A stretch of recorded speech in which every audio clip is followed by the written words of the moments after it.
And now please remember the men and women that went before you, that paved the way for your glory and fortune. John Cleese made the world laugh for decades, but behind his towering comedic genius is a story that many fans never knew, a story of crippling financial loss, emotional turmoil, and a lifetime of battling demons with a smile.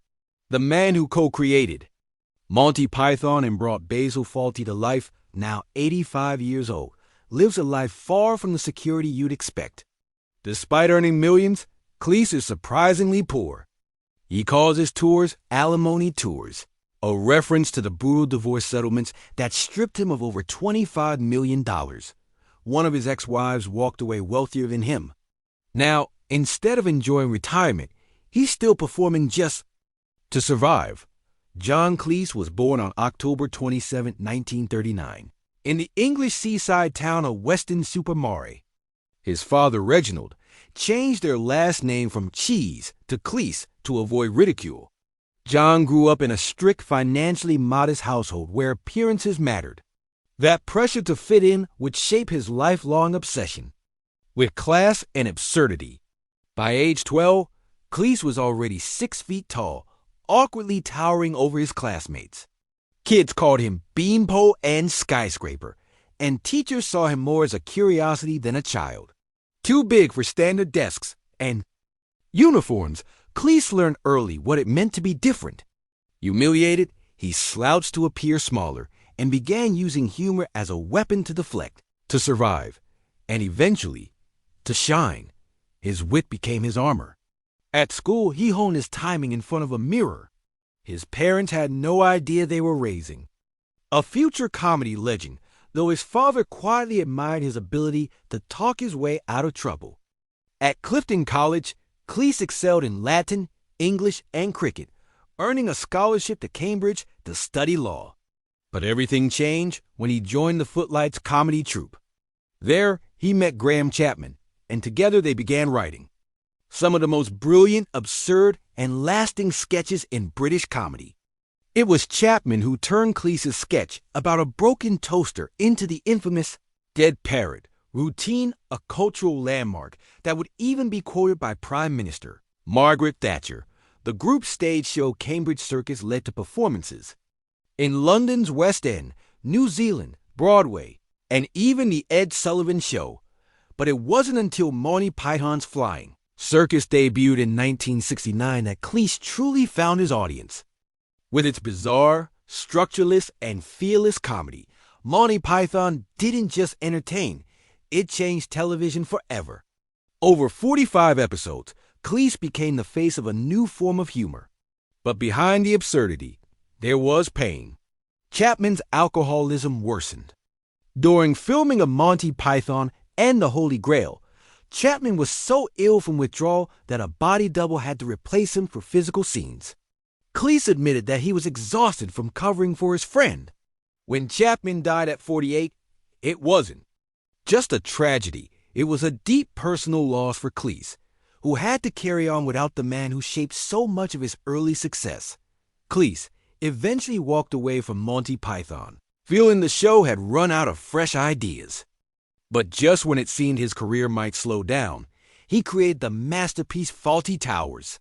His performance as Basil Fawlty, an arrogant, furious hotel owner constantly on the verge of emotional collapse, became iconic. The show only ran for 12 episodes, but its perfectionism and tight writing made it a cultural phenomenon. What made it even more incredible was its origin.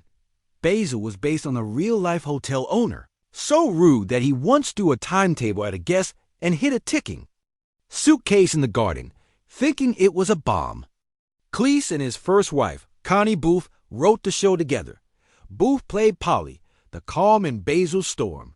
They divorced in 1978, but remained close until decades later, when Cleese announced the Fawlty Towers reboot with his daughter.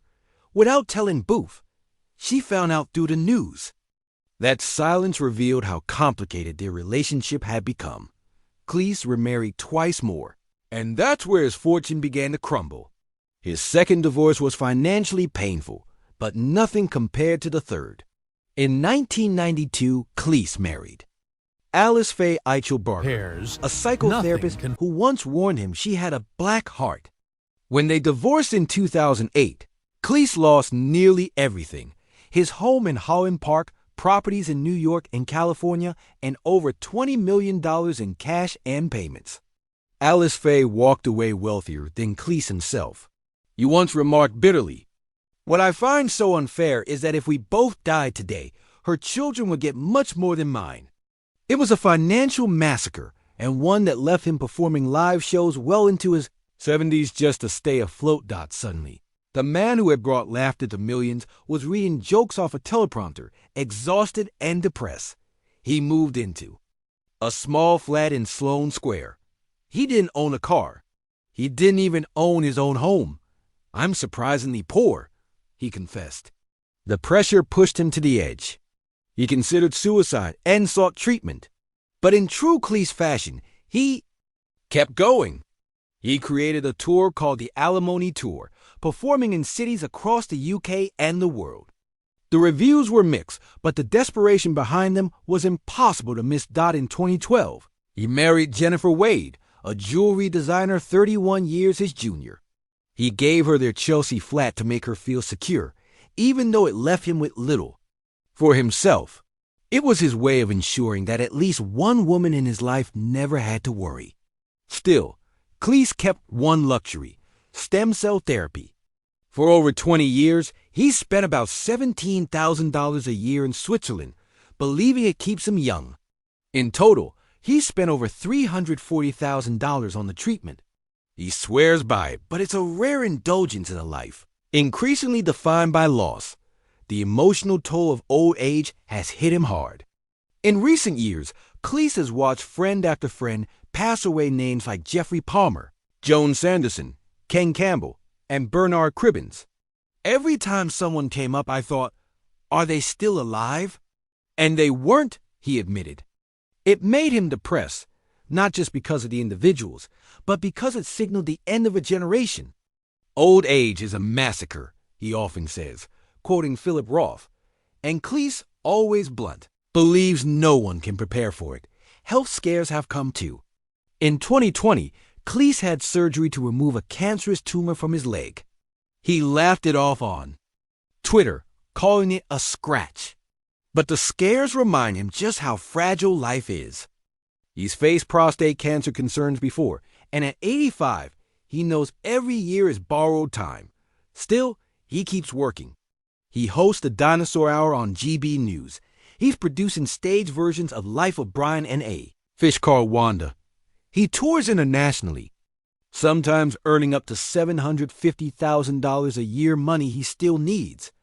But Cleese is also battling a new enemy: censorship.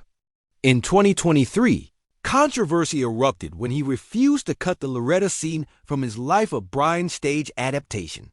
The sketch about a man wanting to be called Loretta and have babies was suddenly deemed transphobic by some, despite being decades old. Cleese stood firm. "All comedy is critical," he said. "If you're always kind and cooperative, you're not funny." He pointed out that Life of Brian was banned in multiple countries when it first aired. Now, he sees a new kind of policing, one that threatens the very essence of comedy. In April 2025, he gave one of his most fiery interviews yet, blasting joyless people who he believes are trying to destroy humor. His critics say he's out of touch. But for Cleese, it's about protecting a form of expression he spent his life mastering. He believes laughter should challenge us, not comfort us. He's not afraid to be disliked. In fact, he never has been. And maybe that's why, even now, he keeps getting back on stage broke, aging tired, but still fighting. Because in the end, comedy was never just about laughs for John Cleese. It was about survival,